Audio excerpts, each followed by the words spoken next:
दिवाली की सफाई चल रही थी। एक अमीर घर की महिला ने अपने किचन से सारे पुराने बर्तन निकाले। पुराने डिब्बे धोए, कटोरी, प्याले और थालियां वगैरह सब कुछ काफी पुराना हो चुका था। फिर सभी पुराने बर्तन उसने कोने में रख दिए और नए बर्तन लाकर एक लाइन में सजा दिए। बड़ा ही लाजवाब लग रहा था किचन। फिर वो सोचने लगी कि अब ये पुराना सामान भंगार वाले को दे दिया तो समझो काम हो गया। इतने में उस महिला की काम वाली आ गई। दुपट्टा खोसकर वो फर्श साफ करने ही वाली थी कि उसकी नजर कोने में रखे हुए पुराने बर्तनों पर गई और बोली, बाप रे मैडम, आज इतने सारे बर्तन घिसने होंगे क्या?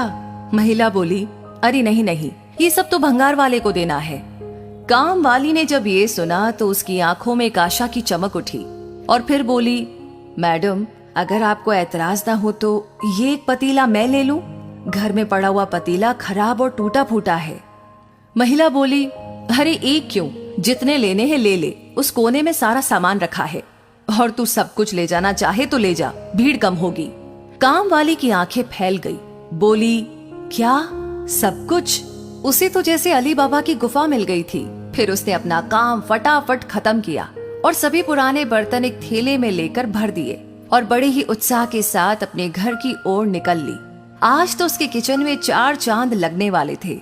घर आते ही उसने पानी भी नहीं पिया और सबसे पहले अपने उस टूटे फूटे पुराने पतीले के साथ सारे टेढ़े मेढ़े चमचे सब कुछ एक कोने में जमा किए और अभी लाया हुआ नया खजाना ठीक से जमा दिया।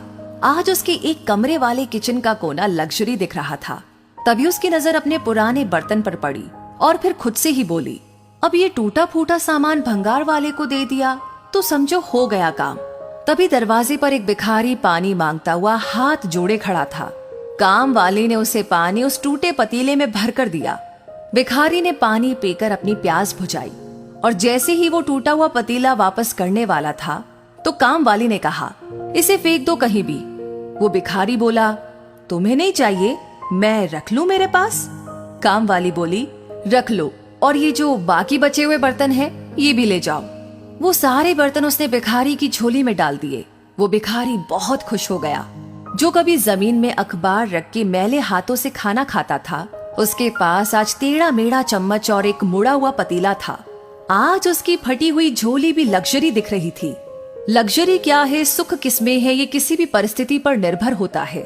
हमें हमेशा अपने से कम लोगों को देखकर खुश होना चाहिए कि हमारी स्थिति उन सबसे तो अच्छी है, जबकि हम लोग हमेशा अपने से बढ़िया लोगों को देखकर दुखी ही होते हैं कि हमारे पास कुछ भी नहीं है और यही हमारे दुख का सबसे बड़ा कारण होता है।